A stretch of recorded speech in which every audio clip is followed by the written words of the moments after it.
Hello and welcome to the program. I am DEJI360. Now, the process to amend critical areas of the 1999 Constitution came to a climax last Tuesday when the Senate and House of Representatives in separate sittings voted on the amendment of the Constitution. Now, while the lawmakers voted on a total of 68 bills, only 43 were passed by both chambers of the National Assembly. The amendment has generated a lot of reactions, and it's actually the biggest talking point in the country today. Women groups, for instance, have been holding daily protests against the lawmakers for failing to pass any of the bills connected to more women participation and representation in government. Among others, the bill that seeks to move the railway from the exclusive legislative list to concurrent legislative list scaled through at the National Assembly. Now, quite a lot of positive, if you like, from that amendment, but then a sad one, a lot of people would tell you, on bills now that relate to women issues. Joining me on the program to discuss this further, I have Awal Rafsanjani, who is the Executive Director of Civil Society Legislative Advocacy Center, that's CISLAC. I also have Salahuddin Hashim, who is the Program Manager of CISLAC. Gentlemen, thank you very much for coming on the program. Let me start with you, Awal. It's the biggest talking point in the country today. What's your take on the entire Constitution amendment process? Thank you very much. As you know, Nigerians since 1999, after the return of democracy, have embarked on constitutional amendment review to ensure that those gaps noted in our constitution are addressed, and to further embark on that in 2014. President Jonathan convened a national conference with the delegates across Nigeria from different interest groups. I was also privileged to be, one of the delegates in that conference. And before that one, Obasanjo had actually convened a similar conference before, as well. Then Obasanjo had also had his political conference, and I remember under the military regime we had under the military regime also we had the Sana Abacha conference report. Sadly, all these conferences, all these reports have not, been able to scale through the taste of Nigerians' agitation for real governance reform in Nigeria. Issues that has to do with, concern of Nigerians are still not been able to meet because of personal interest on some political key actors. If you look at the process from Obasanjo, a lot of, money and time and energy were spent. A lot of money as well. And money. Because of the non-inclusion of third term, or rather because of, the defeat of third terms, that effort and energy was completely abandoned. Again, Jonathan 2014 conference report, despite those beautiful recommendations, which were arrived at, based on the consensus of various stakeholders, activists, politicians, development, activists, ambassadors, security agencies, all of them, name it, were part and parcel of that conference, and they come up with key, recommendation that can help address so many of this malfunctioning and dysfunctional system that we have in Nigeria. But the very government that set up that conference started to undermine even that report. Now, of course, when this regime came, they did not even bother to make reference to that. And I think that is a very wasteful resource and ideas that will help to but even if they had made reference to it, it still would have gone through the National Assembly anyway. Yes, actually the reports came in three forms. There are those aspects that has to do with constitutional amendment. There are those aspects that come in the form of bills which National Assembly can work on. But there are those aspects that are just policy which the government, the Jonathan himself, he can work on them. All these, none of them scaled through. Now, when the Buhari administration came, it was expected that since government is continuous business and since public taxpayers' money were used to execute that conference, We were hoping that the government can at least study the report, pick up some of these issues so that we will be able to address so many numerous contentious issues. There are problems around the issues of settler dichotomy, indigenous problems. There are problems of fiscal federalism. There are issues of even the federalism itself. There are problems. But if you look at what the lawmakers have done now, don't you think some of those issues that those of you who attended that conference of the Jonathan's conference in 2014, that some of those issues have now been addressed by these recent amendments that the lawmakers carried out? Yeah, there are some aspects of because there are some aspects that actually have to do with fiscal federalism. Exactly, there are some aspects that have been touched, but before we until we began to carry out serious advocacy on those self-seeking interests that were listed as part of the constitutional amendment, which we were able to mobilize progressive National Assembly members to drop them, like this perpetual pension and gratuity that they wanted to give. Actually dropped. So we were able to get them, drop that. And also another evil clause that they presented, which has to do with immunity, which is to allow more people that have been dropped. I'm just telling you how civil society work hard to get National Assembly members to drop those in. But sadly, we have been trying to see how we can bridge the gap in terms of women political participation in this country and participating generally in governance. 3 key bills that will help to begin to close that gaps were unfortunately dropped out. It's a big surprise. Secondly, when you look at the issues of insecurity in Nigeria, many Nigerians were also expecting that the constitutional amendment will provide some kind of progress way forward, positive progress way forward in terms of dealing with insecurity by looking at the security architecture and come up with decisive proposal that can help improve security in the country. That we have not, unfortunately, again, from this constitutional amendment. And I think also the Auditor General Office, which is one of the very key, office that we expected to be strengthened and be given constitutional backing, has not also been dealt with. In other words, all the anti-corruption... But they dealt with that of the Attorney General. Yeah, But we are saying this government is coming with anti-corruption agenda. And one of the 3 priorities that we generally thought will happen is that those 3 key major areas that the government is talking about: security, corruption, fighting corruption, and of course the general well-being of the economy. We expected that there would be deliberate effort in the constitutional amendment to bring those issues so that those gaps that we have in our constitution could help address them. But that has not really sufficiently been dealt with. Okay, I'm going to come back to you. Let me go to you, Salahuddin. I mean, you look at the way the issue of the women bills or the women's bills now. I mean, all the issues that have to do, quite a number of bills, about 3 or so bills now relating to women participation. You look at the way all of them failed. Are you surprised? Basically, when you have a patriarchal system, particularly within the National Assembly, that has also continued to advance patriarchy, definitely you would not be surprised at the outcome of what played out. It was a dirty slap in the face of women, and considering that March is actually a month for women, International Day for Women is March 10th, and most of these guys at the level of the parliament and the executive will be celebrating women generally around the world.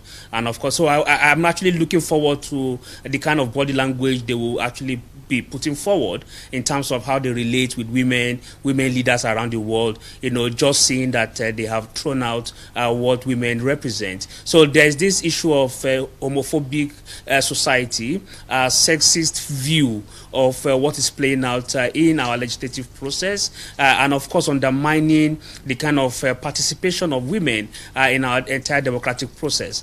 Democracy is about participation, is about inclusion, is about popular demands, is about ensuring that everybody is part of the entire process. But when you begin to put a particular gender in the back seat, and of course ensuring that every other person, then you will not have the issue of equitable representation and participation, and that in itself does not represent an effective democratic process. So I'm surprised that we have that kind of situation playing out. I think it would be good to reconsider that particular decision, and again ensure that every other thing that relates to women, because once you do that, you are not able to ensure that even at the party level, you build a structure that allows for women to participate actively. Because I know that in recent past, there has been some deliberate effort by political parties to ensure that women are given specific preference. I know parties give waiver for nomination forms and all of that. If you check currently in the National Assembly, the Senate has 109 members, only 7 are women. Out of 360 House of Reps member, only 26 or thereabout are women. And of course, when it comes to women decision making, how then do you expect that this sort of lopsided representation would offer some level of hope and respite to the female gender? I think it is uncalled for, and I think this is not the kind of democracy that we need to all condemn. Democracy and the ambush might be as a result of apathy, and this kind of apathy might be what is playing out. And I think the women group need to mobilize themselves and begin to engage more constructively with the protest that is going on, because I mean different women groups now have been holding protest almost on a daily basis. You think they can get the lawmakers to change their mind? And because somehow one tends to get the impression that now that the lawmakers are done with this, it's difficult to reverse, that the process will just have to go forward and probably go now to the state houses of assembly. Do you think there's a chance that the lawmakers may decide to go back on this and revisit what they've decided on? Yeah, I think the tendencies are there, the opportunities are there. If you check historically, our government are usually pressured from two particular angles. One is the media and civil society, and the second is the diplomatic and international community. And I think if you put these efforts together, we can continue to put pressure on the system to have a rethink and review that particular decision. Because I am sure also that decision was actually ill-advised. And one of the things that I've also discovered is as a result of parliamentarians and the mindset and the cultural barriers and some of the thinking of what a woman represents. It is very important for us to collapse that social construct. I know recently the majority leader in the House or brought out all these 4 women into the chambers and of course displayed them as an asset he has acquired. And at that time, I didn't see the women group responding and condemning the fact that women are now being showcased as a furniture, in that kind of space. So I think these are some of the things they built on, knowing fully well that they have seen women as just an acquired asset or property rather than as an agent of change. So we need to begin to have some kind of social reorientation of the parliamentarians as to what women represent. There are cultural barriers, there are modern thinking, there are new and emerging situations that they must understand. Until that happens, they will continue to have this sort of primordial thinking that women are simply meant to be used for specific purposes. And of course, recently, we saw a joke from the president when he said that women should go into the other room. So you realize that it is about body language, it's about thinking, it's about what the social construct over the time has actually put on the table. We need to deconstruct this and put up a new monument of what women truly represent. They are agents of change, they are catalysts for change. This is one bill that, for me, caught my attention. There was a bill to put timelines now to timelines now for the determination of civil and criminal cases. That was rejected. As an organization that fights against corruption and all of that, I mean, we see how long, for instance, corruption cases take in court. There's actually no time limit. We've seen cases, corruption cases in this country go on for as much as 10 years. Don't you think that bill, to put a timeline now for cases, criminal and civil cases, would have helped to stop, things like that? That is why I said that Nigerians are shocked and surprised with what they have seen. Even though we have made some gains in terms of debating on certain, provision in the amendment, but there are the key fundamental issues that are yearning for reforms in this country, and we are losing this opportunity to deal with issues like this because simply corruption is the body language in the country. If you have a perpetual, prolonged trial, timeless trial of somebody, once he or she is affiliated with a particular government, the trial will be frustrated. In fact, in some cases, it will even be pardoned. We have seen it in the past, and even under this regime, where some people are under investigation or they are even being prosecuted, once they move to the ruling party, their cases are simply silent. So this is one, lost opportunity we have to strengthen the anti-corruption, to give hope and confidence that to Nigerians that people who are engaged in corruption and criminal activities, they must face the sanction or the law of the land. But by refusing to consider a speedy trial of criminal cases, it means that some people want us just to continue business as usual. First, it has serious implication. First, it is creating more impunity on the part of the people who are breaking or who are committing crimes in this country. Secondly, it is also discouraging the state that is prosecuting also those people that are being prosecuted. For example, EFCC and ICPC, Code of Conduct Bureau, they bear a lot of these pains because they have been playing on issues, spending a lot of energy, time, brain, and even risking their life. Now you put them in this perpetual and endless manner. It consumes money. It consumes so much, effort and energy. And what they simply do, when people who are supposed to give witness to a particular cases, you change them, even from the states, and you completely even waited until maybe perhaps their retirement time comes. Then you now start looking for witnesses and what have you.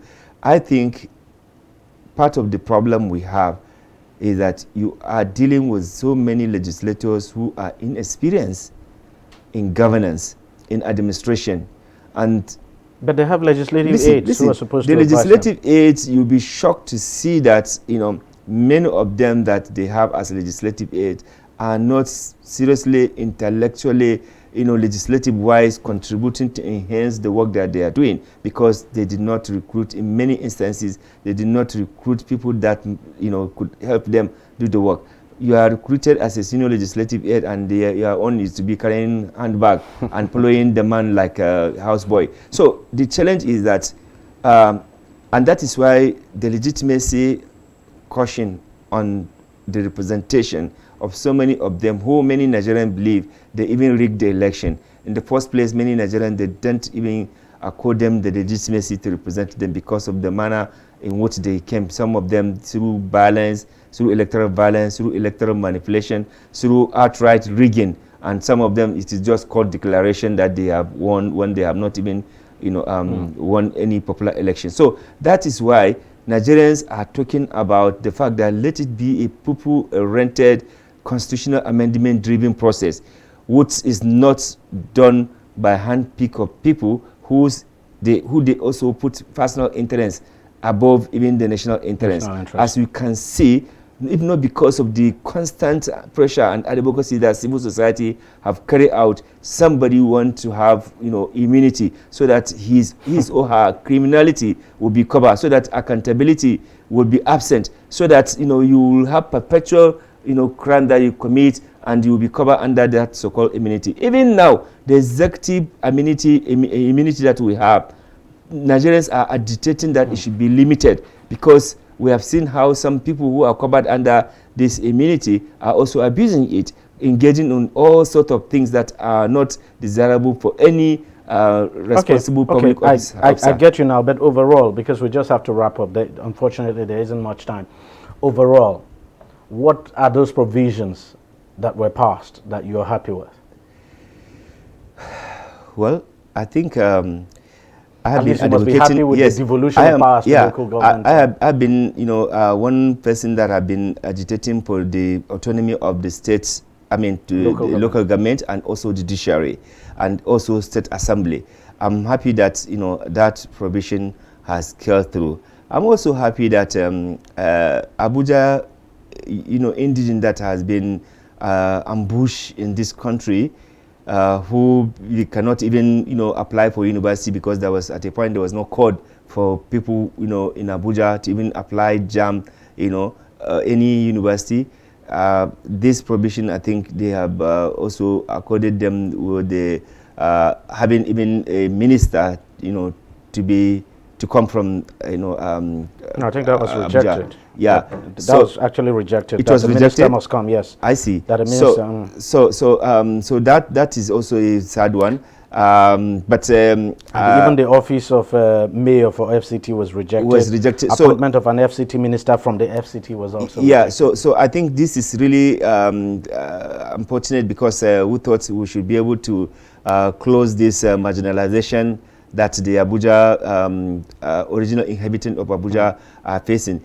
I am not also sure why, I don't know why the settler and indigenous dichotomy thing did not scale through. So women cannot marry somebody from outside and have indigenship. So, and that's one thing targeted against women. So too. All the things that women have been advocating for, they've all ambushed them and elbowed them, and it shows this institutional marginalization of women.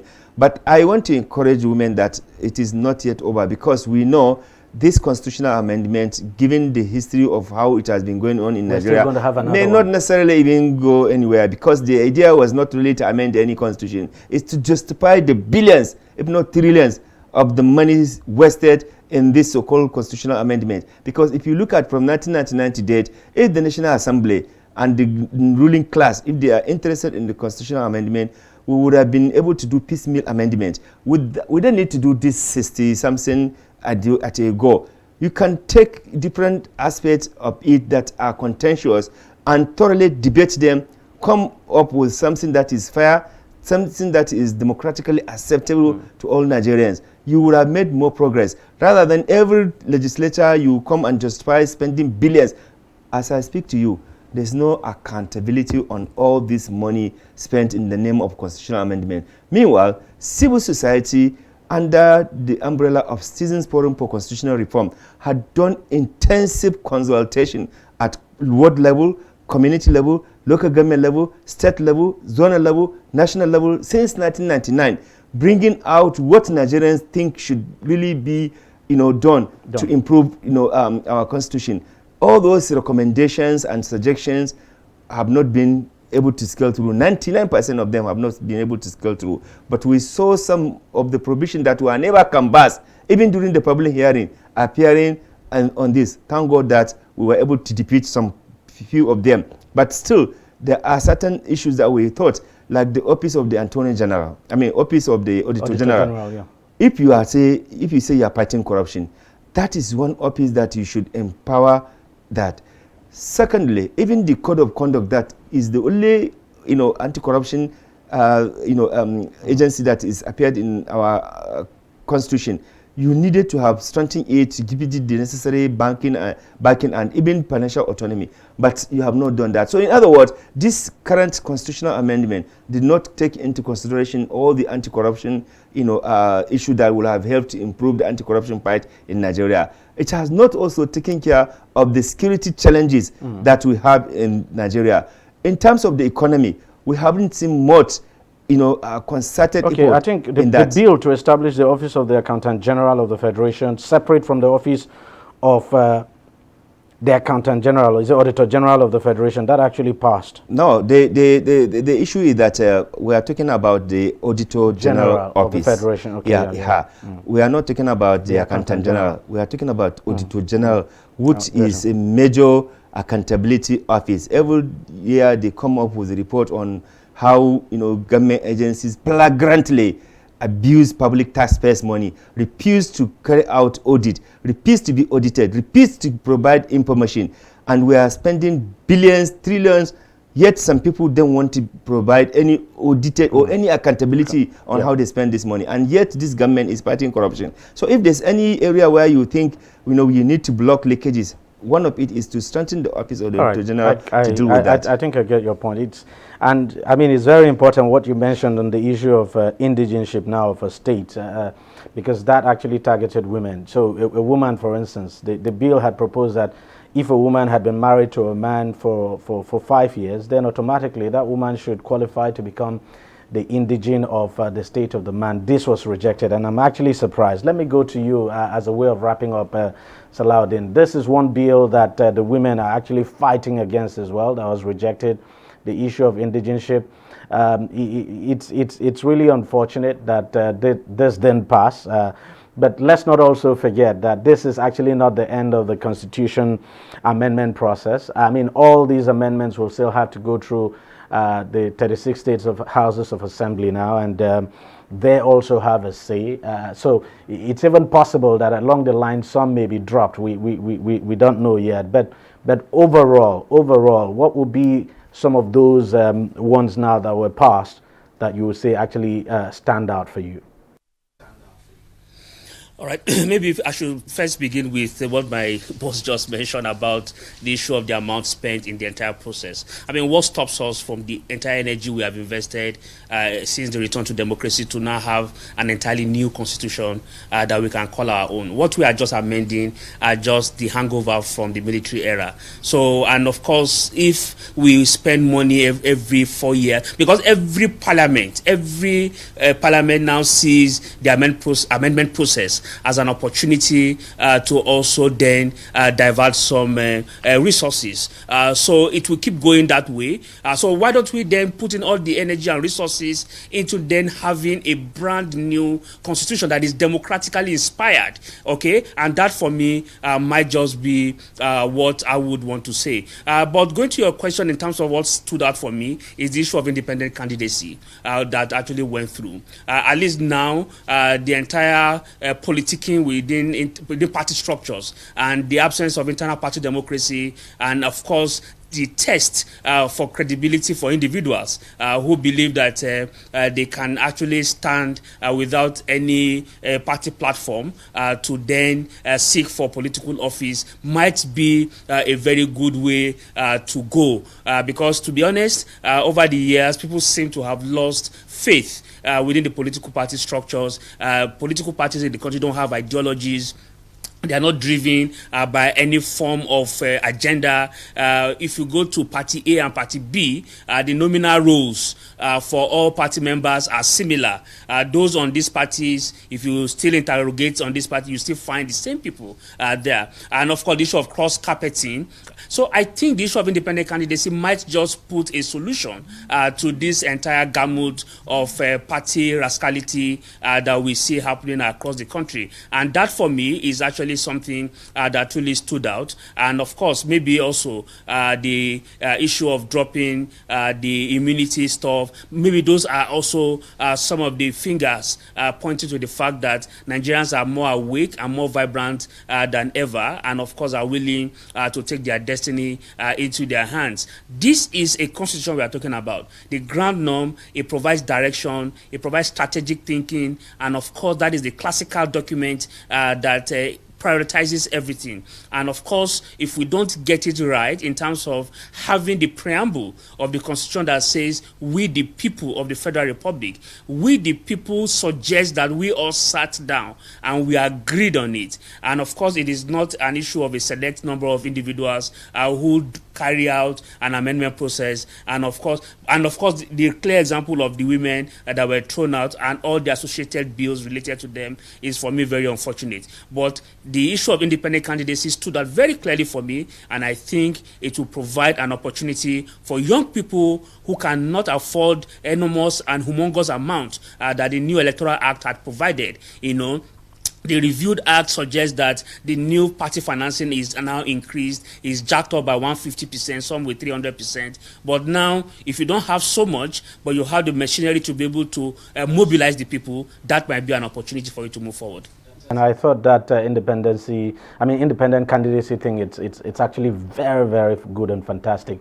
We just have to wait and see how it plays out. As I said, the amendment process is still on. All these amendments now will still have to go through the various state houses of assembly, 36 of them. And after then, of course, let's not also forget that we still have that final stage where the president will still have to give his assent. So we just wait and see how the entire process unfolds. But you're quite right. The issue of independent candidacy, very important, and I just can't stress how important that is. Gentlemen, thank you very much for coming on the program, and thank you for sharing your thoughts with us on this very burning issue. And I thank you very much for your time. Thank you. Well, we'll take a short break now, and we'll be back after that break. Opinions are free, facts are sacred, but truth is universal. How, in practical terms, can we, for instance, de-escalate the tension? President must see himself as the president of the Federal Republic. We know where the enemy is. 3 places. The Lake Chad Basin, the border area between Nigeria and Cameroon, and then the Sambisa Forest. On DEJI360, we give you a complete dose of everything. Opinion, facts, and undiluted truth. I hardly believe what politicians say in this part of the world. A new Nigeria is possible, a future is possible. We delve into the issues, dissect it so that you can understand it, and use it to take action. I don't think there's any need for any governor to look for grant for ranching. DEJI360, dissecting the issues.